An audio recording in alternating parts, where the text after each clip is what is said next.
안녕하세요. 비코 선생님입니다. 지금부터 비버 챌린지 뻐꾸기 세 둥지를 함께 해결해 보겠습니다. 먼저 문제를 이해해 보겠습니다. 문제를 보시면 점박이 뻐꾸기가 등장을 하며 점박이 뻐꾸기는 머리에 점이 있는 뻐꾸기로서 스스로 둥지를 짓지 않고 빈 둥지를 찾아다닌다고 합니다. 점박이 뻐꾸기가 둥지를 찾는 방식에는 세 가지 규칙이 있는데요. 첫 번째로서는 1번 둥지부터 항상 확인하며 오른쪽으로만 이동을 한다. 두 번째, 비어있는 둥지를 찾으면 그 둥지를 차지한다. 세 번째, 도착한 둥지에 새가 있다면 머리의 점의 개수를 비교해서 규칙에 따라 이동을 한다. 라고 합니다. 우리는 이 세 가지 규칙에 따라 이동하는 뻐꾸기들이 어떤 둥지 번호를 차지했는지, 정확히 말하면 어떠한 둥지를 차지했으면 그 차지한 둥지의 번호를 알아내는 것이 문제의 해답이라고 보시면 되겠습니다. 입력은 총 두 개 부분으로 나눠지며 첫 번째 부분은 뻐꾸기의 마리수, 두 번째는 각 뻐꾸기 머리의 점의 개수라고 보시면 되고요. 출력은 각각의 뻐꾸기가 차지한 둥지의 변호라고 보시면 되겠습니다. 입력 예시와 출력 예시를 보면요. 첫 번째 줄에는 뻐꾸기 마리수가 주어지며 두 번째는 5마리의 뻐꾸기가 각각 머리의 점의 개수가 몇 개인지 보실 수가 있습니다. 출력 같은 경우에는 각각의 뻐꾸기가 차지한 둥지 번호가 나오는데요. 한 줄씩 출력되고 있음을 확인할 수가 있습니다. 그렇다면 이 문제는 어떻게 해결할 수가 있을까요? 문제를 해결하기 위해서는 문제 상황을 좀 분석을 해야 되는데 이 문제 같은 경우에는 n마리의 뻐꾸기가 어떤 둥지를 차지할지 계산해야 하는 상황이라고 보시면 되겠습니다. 그럼 이걸 어떻게 해결할 수 있느냐? 바로 둥지를 일단 넉넉하게 준비하면 됩니다. 그리고 넉넉하게 준비한 둥지들에 뻐꾸기들을 하나씩 투입시키면서 각각의 뻐꾸기가 어떤 둥지를 차지하는지 그 과정을 하나씩 따라가며 우리는 어렵지 않게 문제를 해결할 수가 있습니다. 뻐꾸기들은 밑에 보이는 뻐꾸기의 둥지 탐색 알고리즘에 따라서 움직이고요. 일단 1번 둥지부터 확인을 합니다. 그래서 현재 확인한 둥지가 비어있다면 바로 차지를 하는데 만약에 둥지에 다른 뻐꾸기 새가 이미 차지했다면 머리의 점의 개수를 비교해서 이동할 방식을 정합니다. 만약에 자신보다 점의 수가 많다면 해당 뻐꾸기는 현재 둥지에서 곱하기 2번째 둥지로 이동을 하고요. 만약에 자신보다 점의 수가 적다, 즉 먼저 차지한 뻐꾸기보다 내 머리의 점의 개수가 더 많다, 이런 경우에는 현재 둥지 곱하기 플러스 1번째 둥지로 이동하겠습니다. 그렇다면 예시를 통해서 좀 더 자세하게 한번 이동하는 모습을 살펴보도록 하죠. 만약 둥지 1번, 2번, 3번, 그리고 5번과 7번에 이미 뻐꾸기가 들어와 있으며 지금 점의 개수가 6개인 점박이 뻐꾸기가 들어온다면 몇 번째 둥지를 차지하게 될까요? 일단 가장 처음에는 1번 둥지부터 확인을 합니다. 1번 둥지에는 이미 뻐꾸기가 있으며 해당 뻐꾸기는 우리가 지금 투입시킨 6개의 뻐꾸기보다 점의 개수가 많습니다. 따라서 해당 뻐꾸기는 1 곱하기 2번째 둥지로 이동합니다. 그래서 두 번째 둥지로 이동한 뻐꾸기는 다시 뻐꾸기가 이미 들어와 있음을 인지하고 점의 개수를 비교하는데요. 이번에는 좀 더 많습니다. 이런 경우에는 곱하기 2를 한 다음에 플러스 1번째 둥지로 이동을 해야겠죠. 따라서 2 곱하기 2 플러스 1번째 둥지인 5번째 둥지로 이동을 합니다. 하지만 여기도 또 뻐꾸기가 있네요. 근데 확인을 해보니 자신보다 점의 개수도 많습니다. 이런 경우에는 곱하기 2번째 둥지로 이동하며 우리는 드디어 현재 투입한 점의 개수가 6개인 뻐꾸기는 10번째 둥지를 차지하게 된다는 걸 확인할 수가 있습니다. 이처럼 각각의 과정을 하나씩 살펴보면서 모든 경우의 수를 따지면 우리는 어렵지 않게 문제를 해결할 수가 있겠습니다.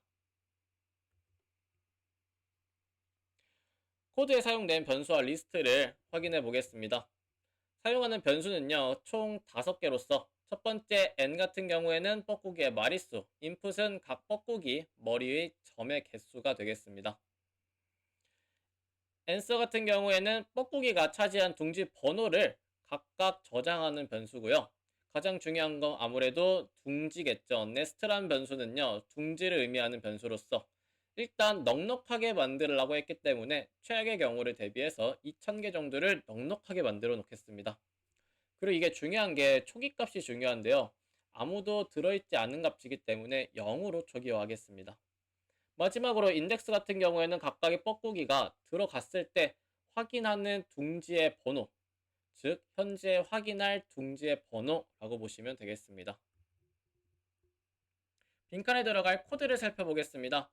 인덱스 값을 활용해서 우리는 각 뻐꾸기가 차지할 둥지를 구할 건데요. 이때 활용할 수 있는 게 바로 반복문입니다. 이 반복문은 중요한 게 언제까지 반복할지가 중요하고요. 따라서 첫 번째 빈칸은 언제까지 반복할 것인가, 즉 반복에 필요한 조건식을 들어갈 수가 있습니다. 우리가 반복은 둥지가 비어있지 않은 동안 반복합니다. 다시 말하면 둥지가 차 있는 동안 반복한다고 볼 수가 있고요. 따라서 첫 번째 빈칸에는 네스트 인덱스가 0보다 큰 상황이라고 보시면 되겠습니다. 두 번째, 세 번째 빈칸은요, 서로 세트라고 보시면 되겠는데요. 조건에 따라 이동할 위치를 정하는 빈칸들이라고 보시면 되겠습니다.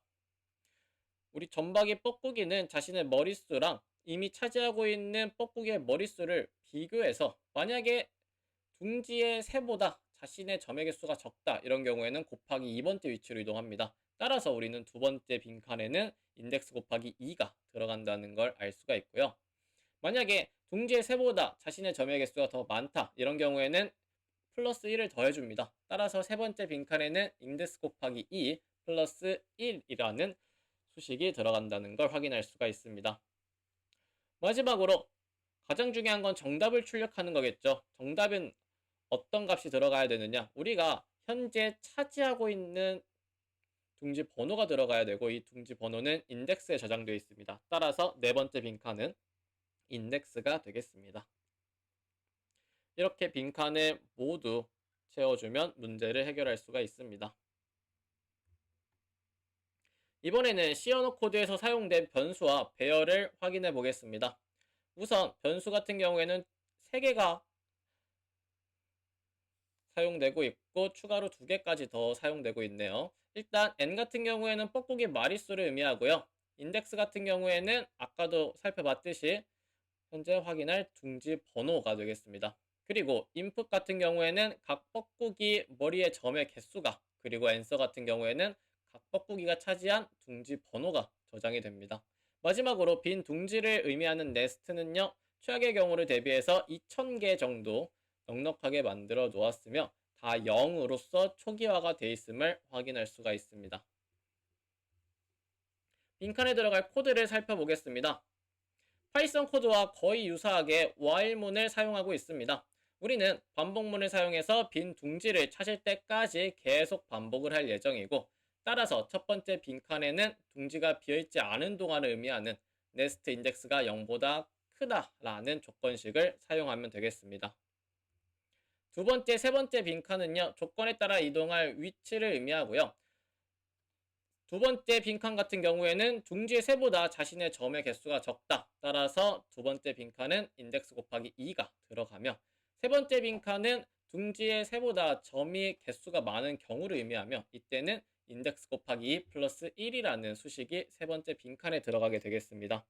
마지막 빈칸은요, 정답이 들어가야 되는데요. i번째 뻐꾸기가 차지한 둥지의 번호는 인덱스에 저장되어 있기 때문에 네 번째 빈칸은 인덱스가 들어가겠습니다. 지금까지 배운 빈칸 챌린지를 복습하고 전체 코드를 작성하는 프로그래밍 챌린지를 도전해보세요. 지금까지 빅코 선생님이었습니다. 감사합니다.